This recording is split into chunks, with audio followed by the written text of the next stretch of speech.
Shall we try and record a video? I did record one yesterday. It was 12 minutes of, I thought, very coherent chatter from yours truly. And then when I went round to turn the camera off, the battery had died. And since then I've checked and it died approximately 1.5 minutes in. So there is nothing salvageable, can't even talk. So this one is going to go very well.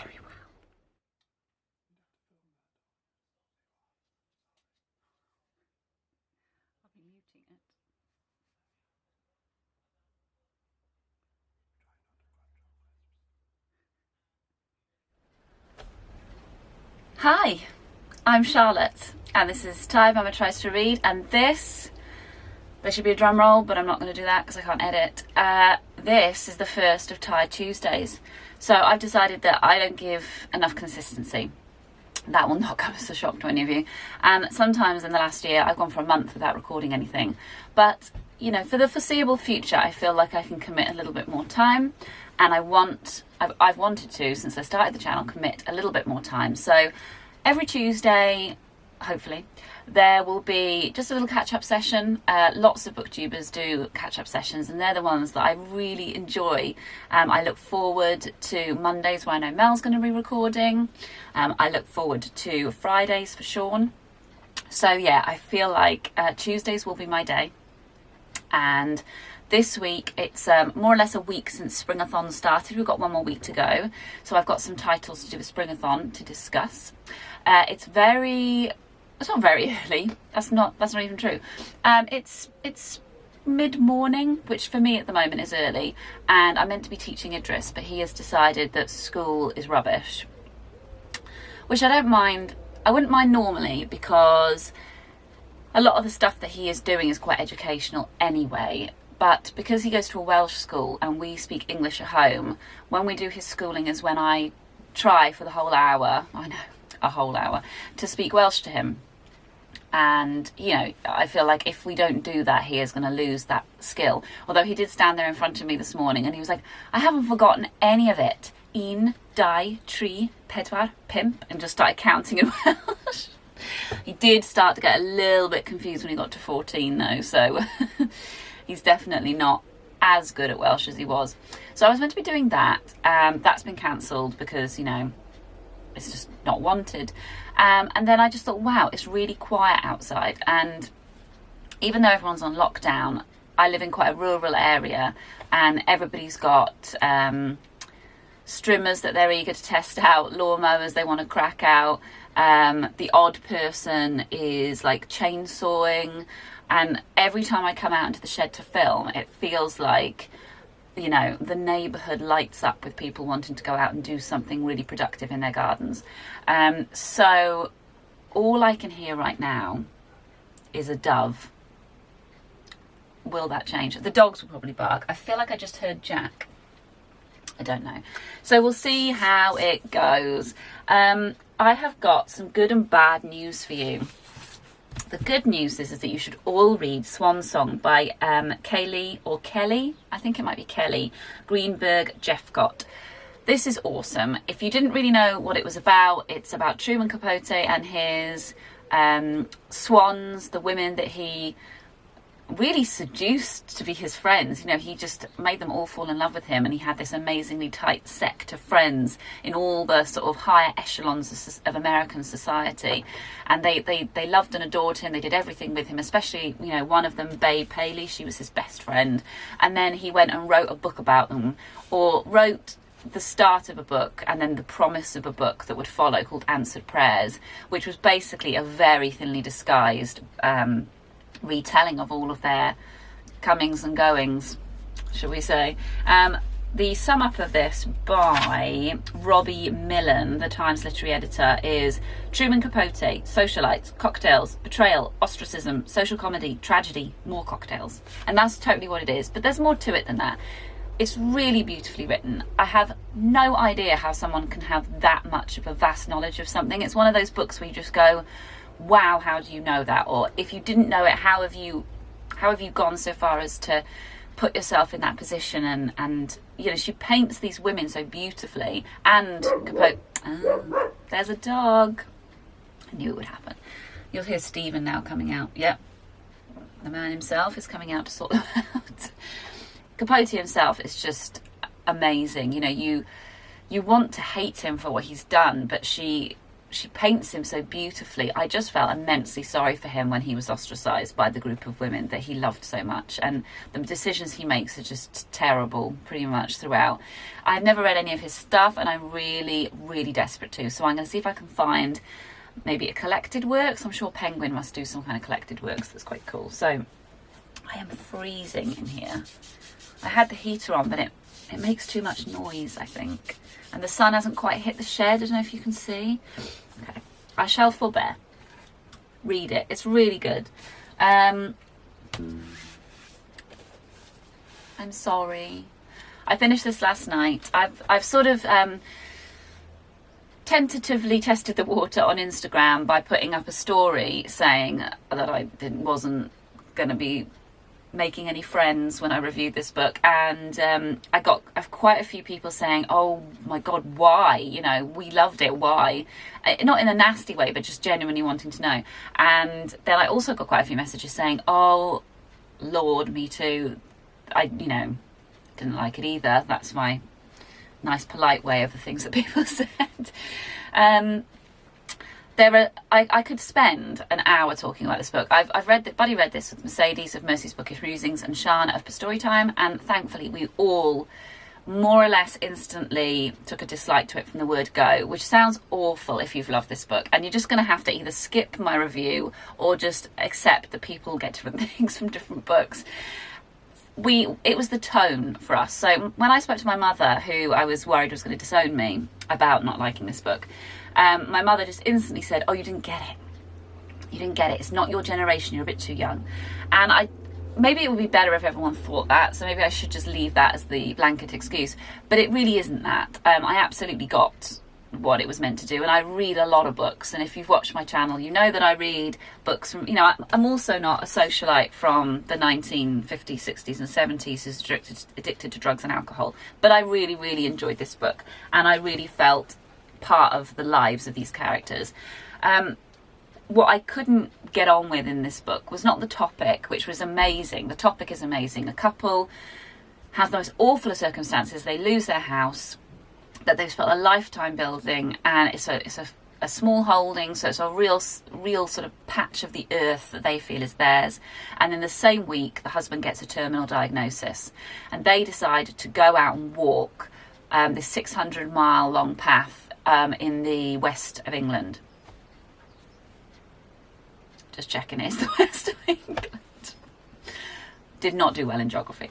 And I was like, I was distraught for them, as any normal human being would be. But unfortunately, Raynor Winn writes with such pathos that any sympathy I genuinely felt was soon edged out by irritation at her wanting me to feel more sympathy for them. It felt like every page there was a reminder that they were homeless and that Moth, her husband, was terminally ill. And I just didn't feel that was a helpful tone to take, because the situation itself was bad enough. I wanted to know, what this journey meant to them. And I was a little bit gutted that actually the journey... That's Jack. Maybe you guys know the difference between their barks now, you've heard them for so long. He'll be barking at a squirrel. So, where was I? I assumed that they'd gone on this journey because they were like, we're going to be defiant in the face of what's happened to us. What I, was surprised at was that they went on this journey, and it almost feels like they just didn't know what else to do. But there's a clear bit at the beginning where they're given a choice of having a council house, or they can move into a bed and breakfast and declare themselves officially homeless. I think that's how it works. They can do those things. Moth is very ill. He's really struggling to move his shoulder. He's an unwell person. Their children are worried. But they don't do that, and they don't really have the money to buy the proper supplies, but they just go out on the road anyway. And that might be an inspirational thing to do in one sense, but it's also extremely reckless. And now it makes complete sense that after my dad read this book, he wanted to go and do this huge walk between the borders of England and Scotland, walking along Hadrian's Wall, which is this boundary wall. He wanted to do this huge walk, and he was going to just sleep under hedges. And when he told me, I was like, no, you're not. You're not going to be sleeping under hedges. No way, no how. And in the end, we managed to talk him down from this plan to going with my sister, and they stayed in B&Bs. But they still did the walk, and it was an incredible thing. And this book inspired that, which is why I know how serious this book is. But to me, that early decision reflects then upon how the whole rest of the book works, because, you know, I use the word pathos. It's this, we were made homeless. Well, you weren't actually made homeless. You chose to go on this particular journey and own it. You know, it's an amazing choice to have made. I don't agree with it. I think it's insane, and I really worry about Moth's health. But as it turns out, he gets better and better and better, which I hope isn't a spoiler, but it's the sort of redemptive point of what they actually do, is that he does end up becoming healthier as they go walking. But they didn't know that when they set out. And if I was their children in university, I would just have dropped out straight away. I would have been like, Mum, Dad, you've lost your home. Dad is seriously ill. I don't care what is going on right now. I'm dropping out. I'm going to come and look after you. We'll rent somewhere together. You know, and all of that stuff at the beginning is kind of glossed over. They just seem to go from owning this farm to then being on the road. And then the tone throughout from Raynor Winn is just one that I couldn't deal with. I'll just leave it at that, because there's a million other examples I could give. And I think that's the thing with books. If you read a book that for some reason captures something in you. So for my mum and dad, it was two people who had done a similar thing to them. They bought a house in Wales, they'd done it up, and they'd lost that house. And we didn't lose our house. We chose to move away to somewhere more expensive. But we have never gotten over giving up that property. Okay, we've never forgotten the house that we sold. And if you've got that intense connection for whatever reason, maybe you are the age of Raynor Winn and her husband, and you feel like you want to do something but you don't know what, and then you read this book and you're like, wow, they didn't know what they were doing and they did it anyway. I can see how you would maybe not even notice or perhaps forgive some of the other things that crop up in the book, because you're hooked on this thing that is spoken to you. If, however, in the early days you notice the other stuff first, which is what happened with me, Sean and Mercedes, you just get irritated by almost every page, and that's pretty much what happened. So this is not going to be in my top 10 at the end of the year. I'm going to leave it at that, because I know it's personal to people, and I'd be interested to hear your thoughts. Actually, have you read a book that everybody else loved and you just couldn't stand? I really want to know your deep dark secrets on your bad reviews, because it seems to have touched a nerve when I've talked to other book tubers about this situation, because I've done it before where I've given a bad review to a book that's been liked and it's not gone down very well. I've had thumbs downs, I've had unfollows and that kind of thing. Other booktubers have had people ranting in their comments. I haven't had that yet, but it will come. This is a beloved book, and it's a very sensitive topic. It's not, like a coming of age, I went off to college and this is what I did. This is serious. These people, actually, this happened to them. And when you're saying you didn't like it, you're almost saying, don't care about what happened to you. That's not what I'm saying. I don't like the book. But yeah, I want to know if you guys have gone through something similar. Please tell me everything in the comments. Then I started to read Lost Dog by Kate Spicer, which was part of my Springathon list. This by the way covered Bird and Water, which are two of the prompts. And this covers animal, either about an animal or animal on the cover, which this is kind of both of those. I've gotten to page 80 and I've come to a bit of a halt. I think, again, maybe this just wasn't the right time. This is what I tend to find with readathons, is that I'm all in, and then when it actually comes to it, I don't feel in the mood for that particular book. This to me is a really good book for talking about the love of animals, and when she's talking about how much she loves this dog that she adopts, wow, I could relate. If you've got a pet and you love them like a baby, this is absolutely how you feel. But she's also coming from the perspective of somebody who didn't have children, and I'm happy to read about books about people who don't have children, and I'm interested in her insight, but it hurts to read the things that you think your childless friends are thinking of you actually in print, if that makes sense. The idea that you are pretty much rubbish company, that you're borderline rude when you go out because you think you can take your child with you, but actually that just means that the whole thing is ruined. She discusses that. She's allowed to discuss it. I want her to be able to discuss it, but I don't necessarily want to listen to those comments on the way I know I behave, because the other side of it is I can't help behaving that way, and I'm raising a really healthy child because of the way I behave, and I don't want to have to make excuses in my own head for it. So I think, again, autobiography is different to fiction in the sense that there sometimes is something that you need to feel a connective thing with in order to want to go on that journey with somebody, whereas in fiction the author already knows that you probably, you know, that fiction is just something else entirely, isn't it? And I think part of their gift, if they've got it as an author, is to bring you into a situation that you have got nothing to do with, but you somehow want to know how this goes, and giving two sides of the story and maybe not making characters black and white. But I think it's difficult to write about yourself and not justify your own decision making process.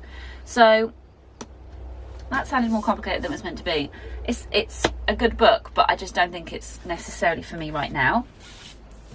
Then I picked up, I feel like there's another book missing here. No, there's 4 books. Then I picked up Sex, Money, Power by Sara Pascoe, which absolutely is not on my TBR for Springathon. I don't think there's anything about this book that could be classed as the Springathon TBR, but it is a book about exactly what it says. It's a feminist book, but it's exploring sexual politics. And Sara Pascoe is a British comedian who is amazing. She's got another book which I think is about her experiences, and it's called Animal, which I have not got and need to get.